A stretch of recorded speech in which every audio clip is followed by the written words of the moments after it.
วันโลหัวแถวนะครับหลักที่13นะสิ10นะฮะ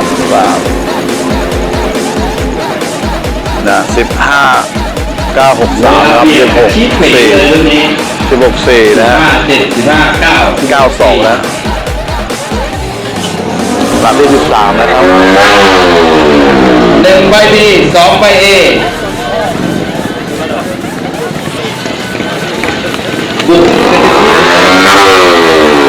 ลูกไปดูนะครับอย่าทำครับดูครับมาเลย110ไปนะครับ53ชักเดินนับท่อผ่าครับคัดมือนะครับคัดเท้านะสูบนอน57หลักที่13นะครับโดด110ไอ53ชักเดินท่อผ่านะครับคัดเท้านะ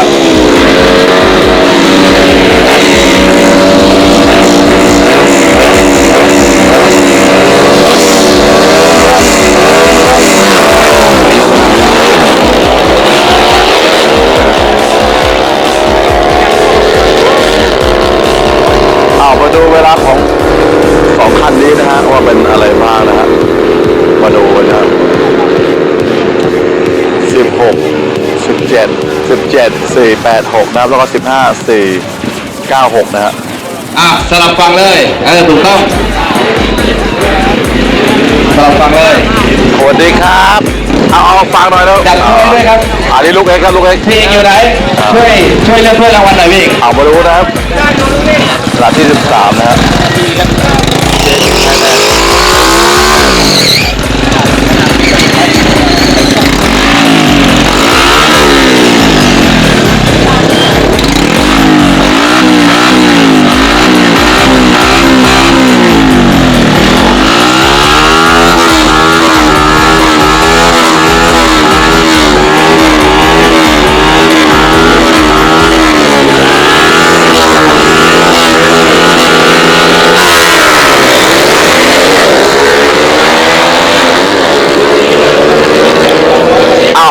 มาดูนะครับมาดูเวลานะได้เลยนะ12จาก A นะฮะจาก A 14 15 16 4 92นะครับแล้วก็15นะไหนก็ได้15 7นะฮะ81นะคัดมือแล้วก็เป็นข้อผ่าจัดมาโอ้โหเยี่ยมนะแต่ละคันแต่ละลานนะแต่ละสำนักนะฮะแต่ว่าหนึ่งในตองอูนั่นเลยนะสุดๆกับการแข่งขันนะครับออกมาดูแล้วคันนี้นะทีมงานเยอะแยะเลยมองมาแอบดูครับซุปเปอร์คัพนับ10ให้นักแข่งหายใจ1 นาทีถ้ามีอัน3จัดต่อเลยให้1 นาทีนะเหล็กย้อนโรยเยี่ยวอย่างนี้รอบนี้เอาตามความหนุนนิดเลยยิงไปเลยเอามันใจมึงไปเลยดีหมดเวลาเข้าแล้วเลือกวิ่งได้ลำสุดท้ายนี่เลือกได้ว่าจะเอาฝั่งไหนถ้าเป็นผมไปวิ่งที่น้ำมันเครื่องไม่เหนียวแล้วไปดูดิเหนียวแล้ว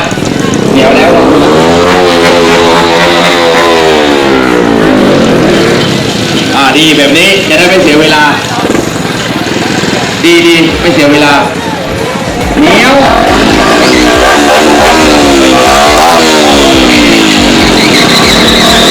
เอามาดูฝั่งนะ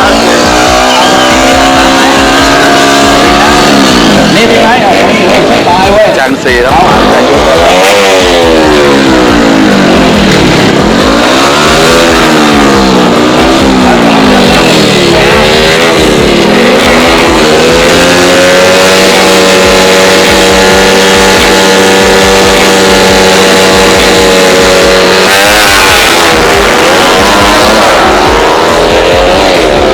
ความเป็นเพื่อน2คันนี้นะว่าจะเป็นอย่างไรนะครับปูหรือจ่านะครับตอนนั้นเดียวกันหรือเปล่านะครับดูเวลานี่แท็ก A นะครับนี่แท็ก B นะฮะเข้าเลยดีมากรักษาเวลาดีมาก17 3 9 7นะฮะแล้วก็15 4 5 6นะฮะลูกไม่เกิน57ก็ผ่าน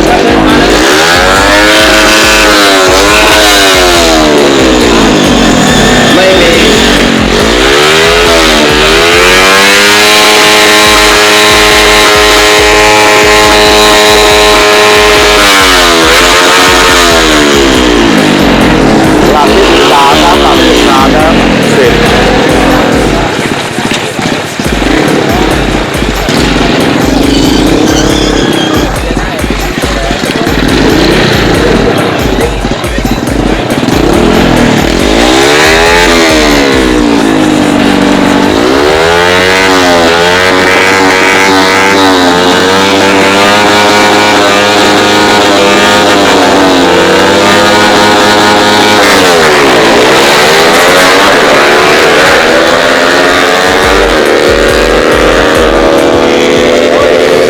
มาดูเวลานะ FC ว่านะเทค A และเทค B ครับดี402 เมตรนะฮะ16.121 นะฮะแล้วก็16.484 นะฮะโอ้โหเนี่ยคนดูเยอะแยะนะเยี่ยมเลยนะก็จะฝากไลค์ฝากแชร์ จบแล้วเรารับ ตาม เลย นะช่องแอลฝั่ง YouTube เดี๋ยวครับที่หนึ่งมาหาผม ด้วยนะฮะ มาร์คเสื้อไว้ก่อน เอามาดูครับเนี่ยตัวจี๊ดเลยนะตัวจี๊ เดี๋ยวเราก็แกะ เนี่ยเลยไปไหนนะวิ่งเอารองเท้าดูก็เจ้าโจ้นะเจ้าโจ้นะครับโหเยี่ยมเลยนี่มาดูบรรยากาศนะหมานชัยยุทธนะฮะตัวขับกับช่างซีนะโอ้เอา เอา ละ หมดแล้วยังไปแล้วช่วยเลย แล้วเจอกัน ช่วยเรา วัน ไปแล้ นี้ ว นะ ช่วยเราวันเลยนะก็คุยกันก็ไปปรึกษากัน ก็อย่าลืม ว่า ฝาก จะไป แชร์ด้วยนะครับช่วย อะไรเพิ่มเติม เป็นกำลังใจช่างและตัวขับ แต่ตอนนี้รับด้วยก่อน เอามาดูที่1 2 3 4ครับในงานหลังที่13นะ ใช่บอก เอามาดูที่1 2 3 4นะครับหมานชัยยุทธช่างซีสิงหานครนะครับแล้วก็ที่2ใครเอ่ยช่างแอร์นะครับไม่ใช่ครับมึนมาแล้วนะครับจำฝากแชร์ฝากไลค์ฝากติดตามนะฝากทุกช่างด้วยนะครับ และตัวขับด้วยขอบคุณครับ มาเรียบร้อยดีใช่ไหมไอ้ได้เลยไหมนะถ้าเราไปสมัครเลยครับไปสมัครเลยเราเลิกเลยผมเข้าใจแล้วพี่ไปสมัครเลย ขอบคุณครับ